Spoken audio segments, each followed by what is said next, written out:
Hi friends, welcome back to another episode. శత్రువు కళ్ళ ముందు మాత్రమే ఉంటే యుద్ధం చేయొచ్చు, కానీ ఆ శత్రువు నీ ప్రతిబింబంలోనే ఉంటే ఆయుధం చేతికందిన వాడలేని నిస్సహాయత. ఒక పక్క మాయా, మరో పక్క మరణం. ఈ అద్దాల ఉచ్చులో చిక్కుకున్న రుద్ర తనని తాను ఎలా కాపాడుకుంటాడు? వెల్కమ్ టు మయాంగ్ ఎపిసోడ్ 8, ప్రతిబింబాల ఉచ్చు, మాయా యుద్ధం.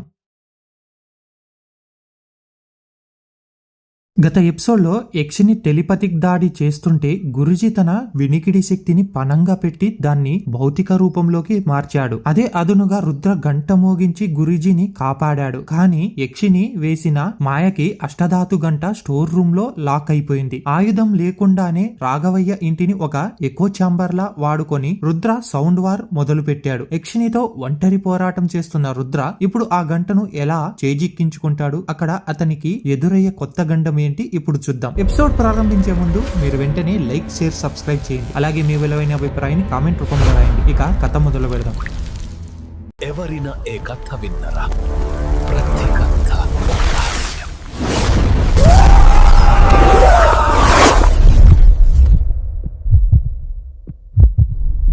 సమయం మధ్యాహ్నం 3:10. ప్రదేశం రాఘవయ్య ఇంటి హాల్. రుద్ర చేతిలో ఆయుధం లేదు. అతని చేతిలో ఉన్నది కేవలం ఒక చిన్న ఇనుప ఎముక. అతని ముందు నిల్చున్నది యుగాల నాటి ఆకలి కర్ణయక్షిని. దాని రూపం ఇప్పుడు స్థిరంగా లేదు. గురుజీ శరీరం నుంచి బయటికి వచ్చాక అది ఒక నల్లటి పొగల ద్రవ రూపంలో మారుతుంది. అప్పుడప్పుడు అందులో నుంచి కాలిన చర్మం, ఎర్రటి కళ్ళు బయటికి కనిపిస్తూ ఉన్నాయి. అది రుద్ర వైపు అడుగు వేసిన ప్రతిసారి నేల మీద నల్లటి మరకలు పడుతూ ఉన్నాయి. ఆ మరకల నుంచి యాసిడ్ పొగలు వస్తూ ఉన్నాయి. రుద్రకి చెవులు వినిపించడం లేదు, కానీ అతని కళ్ళల్లో భయం లేదు. అతను ఆ ఇంటి నిర్మాణాన్ని అర్థం చేసుకున్నాడు. రాఘవయ్య ఈ ఇంటిని కట్టించింది నివసించడానికి కాదు, ఒక సౌండ్ బ్యాగ్స్ లాగా కట్టాడు. ఈ ఇంట్లో గోడలు బోలుగా ఉన్నాయి. ఏ చిన్న శబ్దం చేసినా అది 100 రెట్లు పెరిగి ఆ గదిలో తిరుగుతూ ఉంది. యక్షిని రుద్ర మీదకి దూకడానికి సిద్ధమైంది. దాని చేతులు పాములా సాగాయి. రుద్ర వెంటనే తన చేతిలోని ఎముకతో తన పక్కనే ఉన్న ఒక పాత ఇతడి స్తంభాన్ని బలంగా కొట్టాడు. రుద్రకి ఆ శబ్దం వినిపించలేదు, కానీ అతను దాని ఫలితాన్ని చూశాడు. ఆ ఇతడి స్తంభం కంపించింది. ఆ కంపిన నేల ద్వారా, గోడల ద్వారా ప్రయాణించి హాల్ మొత్తం విస్తరించింది. గాలిలో దుమ్ము రేగింది. యక్షిని గాల్లోనే ఆగిపోయింది. ఆ శబ్దం దాని శరీరాన్ని తగలగానే అది ఒక హై వోల్టేజ్ వైర్ ని ముట్టుకున్నట్లు గిలిగిలా కొట్టుకుంది. దాని ద్రవ రూపం చెదిరిపోయింది. అది వెనక్కి విసిరివేయబడింది. రుద్ర ఆగిపోలేదు. అతను హాల్లో ఉన్న ప్రతి వస్తువుని వాడుతూ ఉన్నాడు. పక్కనే ఉన్న ఒక స్టీల్ ప్లేట్ ని తీసుకొని గోడకేసి కొట్టాడు. కింద పడి ఉన్న గురుజీ త్రిశూలాన్ని తీసుకొని నేల మీద బలంగా బాదాడు. ప్రతి దెబ్బకి ఆ ఇంట్లో ఒక సోనిక్ బూమ్ క్రియేట్ అవుతూ ఉంది. యక్షినికి పిచ్చెక్కిపోతుంది. దాని బలం శబ్దం, కానీ అదే శబ్దం ఇప్పుడు దాన్ని బాధిస్తుంది. అది చెవులు మూసుకోవడానికి ప్రయత్నిస్తుంది, కానీ దానికి చెవులు లేవు. అది మొత్తం శరీరంతో వింటుంది. ఆ ఇంట్లో పడుతున్న ప్రతి ధ్వని దాని ఆత్మని కోసేస్తుంది. రుద్ర శబ్దం చేస్తూనే ఒక మూలగా గురుజీ వైపు చూశాడు. గురుజీ నేల మీద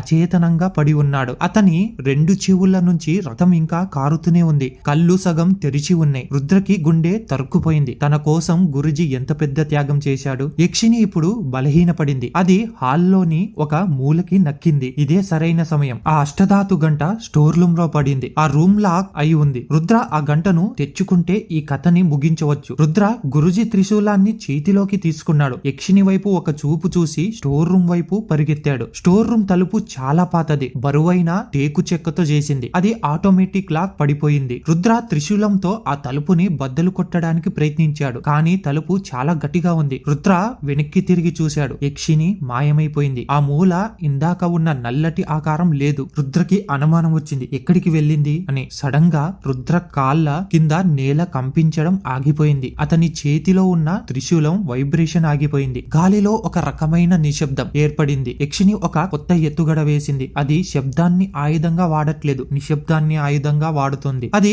ఆ గదిలోని గాలిని పీల్చేస్తుంది. గాలి లేకపోతే శబ్దం ప్రయాణించదు. ఇప్పుడు ఎకో ఛాంబర్ పనిచేయదు. రుద్ర త్రిశూలంతో తలుపుని కొట్టాడు, కానీ కానీ ఈసారి వైబ్రేషన్ రాలేదు. అది మామూలు దెబ్బలా తగిలింది. యక్షిని ఇప్పుడు రుద్ర వెనుక లేదు. అది సీలింగ్ మీద ఉంది. బల్లిలాగా సీలింగ్ కి అతుక్కొని తల కిందకి వేలాడదీసి రుద్రని చూసింది. రుద్రకి నీడ పడింది. అతను తల పైకెత్తి చూశాడు. ఆ దృశ్యం చూసి అతని గుండె ఆగిపోయినంత పనైంది. యక్షిని ముఖం ఇప్పుడు పూర్తిగా మారిపోయింది. అది రుద్రముఖం లాగే ఉంది.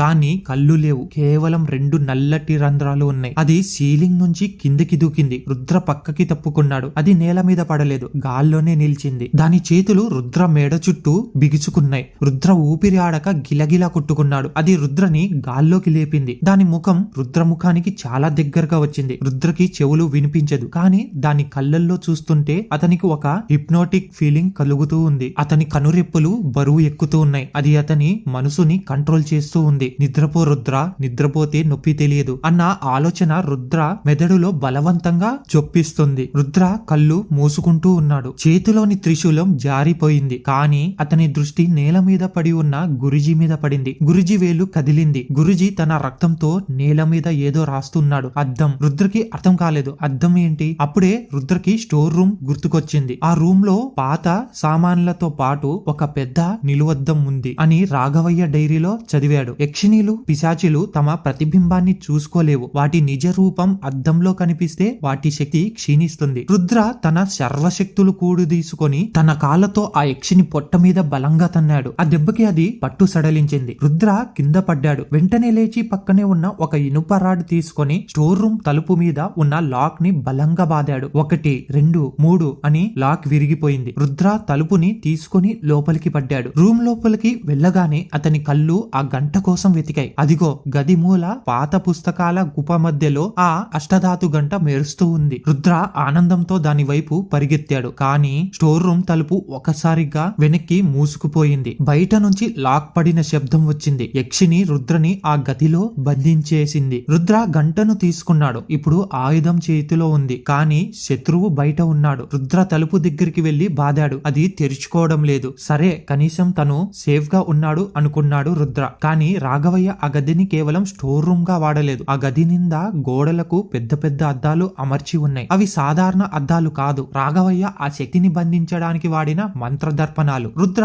ఆ అద్దాల వైపు చూశాడు. వాటిలో తన ప్రతిబింబం కనిపిస్తుంది. చేతిలో గంట పట్టుకొని భయంతో రక్తంతో తడిసిన రుద్ర. కానీ ఒక అద్దంలో రుద్ర ప్రతిబింబం వెనుక ఇంకొకరు ఉన్నారు. రుద్ర వెనక్కి తిరిగి చూశాడు. ఎవరు లేరు. మళ్ళీ అద్దంలో చూశాడు. ఆ అద్దంలో రుద్ర వెనకాల యక్షిని నిల్చొని ఉంది. అది గది బయట లేదు. అది రుద్రతో పాటే గది లోపల ఉంది. కాదు, అది గది లోపల లేదు. అది అద్దం లోపల ఉంది. అన్ని అద్దాల్లోనూ ఇప్పుడు యక్షిని కనిపిస్తుంది. అది అద్దం లోపల నుంచి బయటికి రావడానికి ప్రయత్నిస్తోంది. అద్దం ఉపరితలం నీలగా మారిపోయింది. అద్దంలో నుంచి నల్లటి చేతులు బయటికి వస్తూ ఉన్నాయి. రుద్రకి అర్థమైంది. బయట ఉన్న యక్షిని తన ఛాయని ఈ గదిలోకి పంపిస్తూ ఉంది. ఈ గదిలో రుద్ర గంట కొడితే ఆ శబ్దం అద్దాలకు తగిలి రిఫ్లెక్ట్ అవుతుంది. అది రుద్ర చెవులకే ప్రమాదం. మైనం ఉన్నా సరే ఆ వైబ్రేషన్ బ్రెయిన్ ని డ్యామేజ్ చేస్తుంది. యక్షిని చేతులు అద్దం లోపల నుంచి బయటికి వచ్చి రుద్ర చొక్క పట్టుకున్నాయి. అది అద్దం లోపలికి రుద్రని లాక్కెళ్లడానికి ప్రయత్నిస్తుంది. రుద్ర గంటను పట్టుకొని ఆ అద్దం మీద కొట్టడానికి పెట్టాడు. కానీ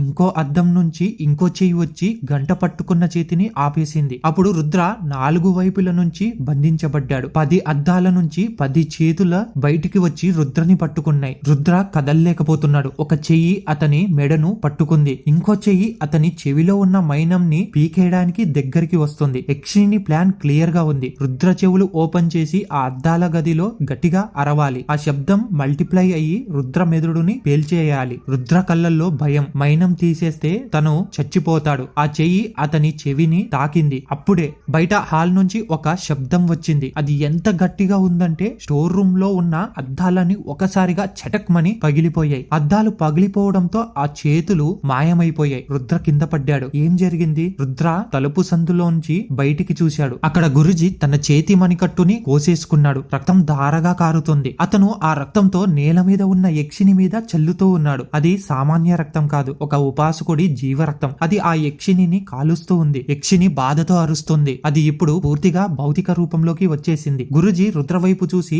నోటితో సైగ చేశాడు. ఇప్పుడు రా, తలుపు బద్దలు కొట్టు. రుద్రకి అర్థమైంది. అద్దాలు పగలడం వల్ల యక్షిని మాయ పోయింది. గురుజీ తన ప్రాణాన్ని పణంగా పెట్టి దాన్ని నిలబెట్టాడు. రుద్ర లేచాడు. చేతిలో అష్టధాతు గంట. అతను వెనక్కి వెళ్లి పరిగెత్తుకుంటూ వచ్చి తన భుజం భుజంతో తలుపుని ఢీకొట్టాడు. తలుపు బద్దలైంది. రుద్రసింహంలా బయటికి దూకాడు. అక్కడ దృశ్యం భయానకంగా ఉంది. గురుజీ ఒక మూల పడిపోయి ఉన్నాడు. అతని శరీరం నీలం రంగులోకి మారుతూ ఉంది. హాల్ మధ్యలో యక్షిని మోకాల మీద ఉంది. దాని శరీరం పొగలు కక్కుతూ ఉంది. అది తల పైకెత్తి రుద్రని చూసింది. దాని కళ్ళల్లో ఇప్పుడు భయం ఉంది. రుద్ర దాని దగ్గరికి నడిచాడు. అతని చేతిలోని గంటను పైకి లేపాడు. నీ ఆకలి ఈ రోజుతో తీరుతుంది, కానీ అది చావుతో కాదు, లయంతో అని చెప్పి రుద్ర గంట కొట్టబోతుండగా యక్షిని ఒక చివరి అస్త్రం వదిలింది. అది నోరు తెరిచి ఒక నల్లటి పొగని రుద్రముఖం మీద ఊదింది. రుద్రకి కళ్ళు కనిపించటం లేదు. మొత్తం చీకటి. అతను గుడ్డివాడు అయిపోయాడు. ఇప్పుడు అతను చెవిటివాడు మరియు గుడ్డివాడు కూడా. కేవలం స్పర్శ మాత్రమే ఉంది. యక్షిని నవ్వు వినిపించకపోయినా దాని గాలి రుద్రకి తగిలింది. అది లేచి రుద్ర దగ్గరికి వస్తుంది, అతని చేతుల్లోని గంటను లాక్కోవడానికి. ఇంతటితో ఎపిసోడ్ 8 పూర్తయింది. నెక్స్ట్ ఎపిసోడ్ లో రుద్ర గుడ్డివాడిగా చెవిటివాడిగా ఆ యక్షినితో ఎలా పోరాడతాడు? పంచేంద్రియాల్లో 2 పోయాయి. ఇప్పుడు రుద్రకి దిక్సూచి ఏది? మహామృత్యుంజయ బంధన గడియలు యక్షినిని ఆ గంటతో ట్రాప్ చేసే ఆఖరి ఘట్టం నెక్స్ట్ ఎపిసోడ్ లో తెలుసుకుందాం. అంతవరకు మీరు లైక్ చేయండి, షేర్ చేయండి, సబ్స్క్రైబ్ చేయండి. అలాగే మీ విలువైన అభిప్రాయాన్ని కామెంట్ రూపంలో రాయండి. Bye friends.